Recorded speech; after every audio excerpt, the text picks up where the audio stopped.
Ladies and gentlemen, well, may we say God save the Queen, for nothing will save the Governor-General. The Queen has died. I'm not really into Queens, and Prince Charles, now King Charles, not a bad outcome. He's not a bad guy, Charles. I mean, he doesn't set the world alight, but he's better than Prince Andrew. I have a peculiar medical condition, which is that I don't sweat, or I didn't sweat at the time. That concludes our coverage of the Queen. But for Australia, the end of the Queen's representative in Australia is surely one step closer. One day, we won't have a Governor-General anymore.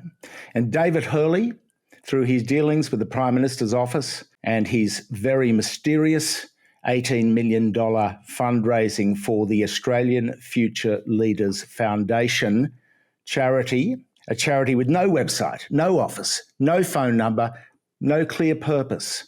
$18 million of our hard-earned money, with another $4 million a year ad infinitum. It was a big victory for independent media this week. A victory too for taxpayers and for common sense, because the Labor government scrapped this funding for the Australian Future Leaders Foundation. Now, we're not saying it was a rort. It may have had a bona fide intention, but $18 million for something with nothing, with no operation, no track record whatsoever, untended, is, well, it's a thing of the ScoMo era, and we hope to see the end of these things. The real story here, of course, is that the Prime Minister of the time, Scott Morrison, was secretly having himself appointed by the Governor-General, David Hurley, to no less than 5 ministries: the Treasury, the Health Ministry, the Finance Ministry, and a couple of others. It was the secret junta of Scott Morrison, ticked off by the Governor-General, while this overlapped with the Governor-General seeking $18 million in sponsorship from the federal government, from the Prime Minister's office.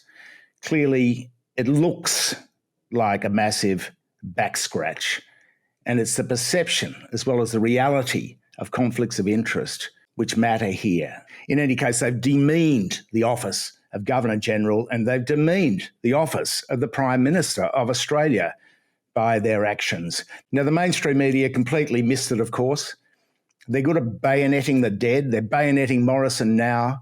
They were very nice to him while he was in power, even though he ran the most corrupt and incompetent government in living memory. And they've completely missed this Governor-General story. In fact, it's independent politicians like Monique Ryan, Andrew Wilkie, and the Greens, etc., and independent media, and some on Twitter like Ronnie Salt and Jommy T, who've led the charge on this. But the real takeout here is that we, the proletariat, this is our money that they're playing with these people. What is it about politicians and bureaucrats and the Governor-General that when they get into office, they think our money is theirs to spend on whatever they like?